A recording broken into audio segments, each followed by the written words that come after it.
சென்னையில் இளைஞர்களை தாக்கியதாக பாடகர் மனோவின் இரு மகன்களையும் காவல்துறையினர் தேடி வரும் நிலையில் புதிய திருப்பமாக 10க்கும் மேற்பட்டோர் அவர்களை தாக்கும் காட்சி வெளியாகியுள்ளது.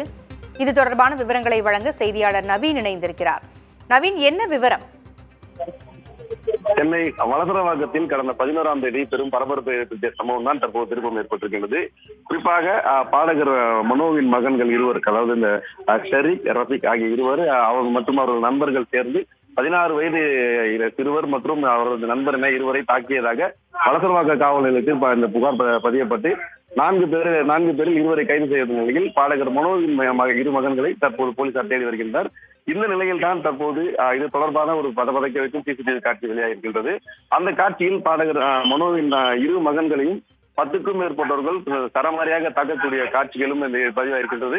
இந்த சம்பவம் தற்போது பெரும் பரபரப்பை ஏற்படுத்தியிருக்கின்றது. அவர்கள் கையில் கிடைக்கின்ற கட்டை, கற்கள் போன்ற ஆயுதங்களால் தாக்கக்கூடிய இந்த பதற வைக்கும் காட்சியை தான் நாம் பார்த்து வருகின்றோம்.